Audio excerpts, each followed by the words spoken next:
Hello, welcome, Cabbage here. In New Reincarnation, let's do some ratings for the released Recollections of Dusk costumes and weapons.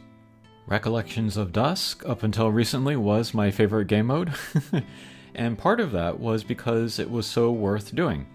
All of the stories that you unlock with it are great, some of the best in the game, but also the costumes and then weapons and debris, shouldn't forget to mention those. They are all very usable in every game mode and at very high levels within those game modes.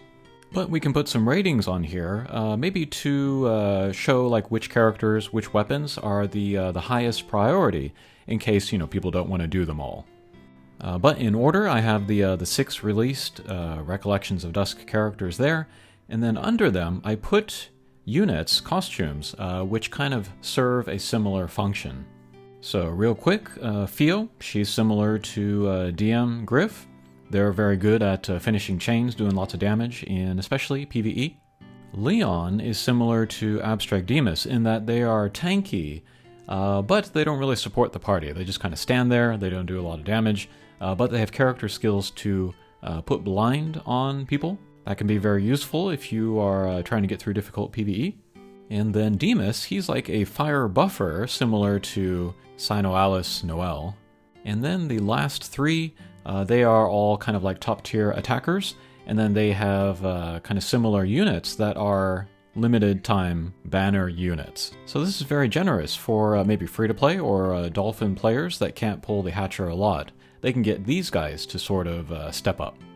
And then I have some categories along the side there. Use in arena, subjugations, various PvE like tower or fate boards, and then priority. This is maybe like if you had to choose, between these, maybe which ones would be the most worth getting. And then at the end, I put weapon. Some of these costumes are good to go for the costumes themselves. Others are better to go more for the weapon. Okay, but let's talk by game mode. Let's talk about arena first. I put Gale and Lavanya, I gave them A's because they have a very high attack value. They have rank bonuses, which give them a little bit of extra agility. And then they have Bold Vigor, which is very easy to take advantage of in Arena. With more HP, you'll do more damage, and then, Arena, it begins and ends very quickly, so you're either going to have, full HP or none, so we can get extra damage in there. For B, I put Fio and Lars. They also have high attack values, Fio not as much, but they have really good support with short swords and fists, so they would be usable. Lars does have the Caged Vigor, but that's hard to take advantage of in Arena because, again, you often have either full HP or no HP. And then Fio, she doesn't really have any damage multipliers at all. She is wind element, but she doesn't have the do extra damage on 3 hits or more, that kind of thing. But depending on how you build them, depending on your weapon selection, they could be usable in there. And then Leon and Demus, not great in Arena. Demus as a gun user has a lot of competition. There are a lot of other gun users good for Arena. And then Leon, being a staff user, kind of only has one option with the Blackhorn light element staff. And there are other Leons with more kind of interesting use cases, like Summer Leon as a agility sniper or Final Fantasy Leon as an AoE attacker. So yeah, these 2 characters would not unlock to use in Arena. For subjugations, Fio and Leon, not very usable. Demus, of course, you can use him as a support character versus Win, get your damage up. And then Gale, Lavanya, and Lars, I think they are all excellent as main attackers or sub-attackers in subjugations. Get good damage in there, get good scores. And then Lavanya, he also has some water buffing ability, water damage, so he could be a sub-attacker or supporter as well. Okay, next we have Tower or other PvE. Fio I gave an A, similar to Dark Memory Griff, although this is dependent on your playstyle. If you like to build long chains and then finish it, with one of these guys, then they're the right character for you. If that's not your playstyle, you're not going to get as much use from these characters. Leon, and then also Abstract Demus, also very good for PvE for the tankiness and then the blind. but I often go for staff users that can heal rather than do the status effect, so that's kind of a knock against him. And then Demas, don't really use him in PvE. But, again, Gale, Lavanya, and Lars being, close to top-tier attackers, they can definitely get you clears. And then this is including, the hardest PvE content in the game, Fate boards. I've seen people very successfully use Fio to clear the versus water levels. Like Anniversary Yuzuki is almost necessary for the versus light, but I think Lars, RD Lars, could fill that role. Okay, and then we have a priority to max out the costume, take them to Awakening 5. Gale and Lavanya, I think because they are usable in all game modes, they get A's.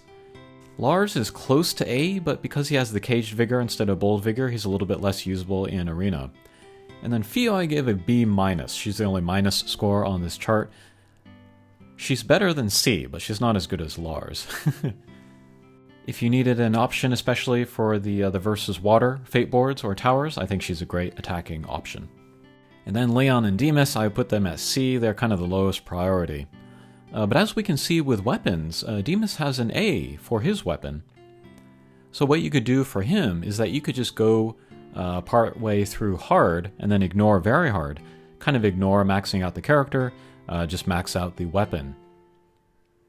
That could be worth doing.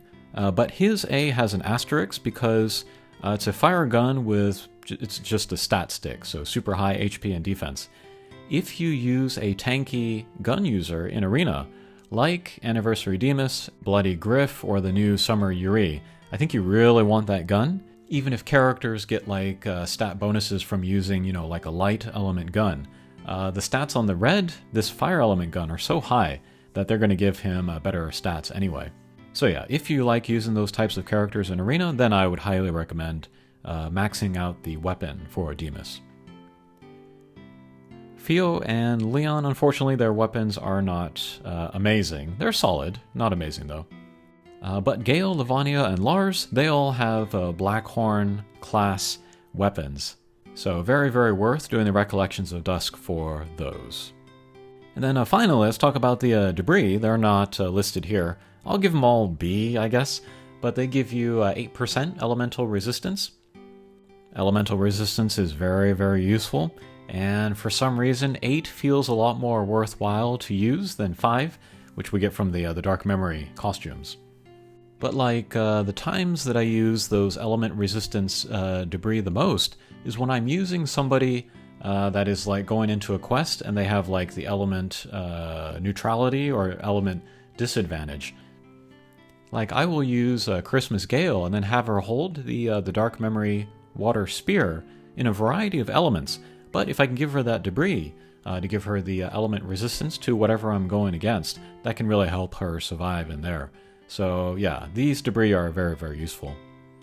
And then the way that the rewards are set up, your Recollections of Dusk character will jump from Awakening 3 to 5, so you can't stop at 4, so if you're going to max out the character, you're going to get the debris anyway, so might as well. Okay, those are my thoughts on ratings for the Recollections of Dusk costumes, weapons, and debris. Very, very worth going for, I think. Thanks for watching, and we'll see you again. Take care.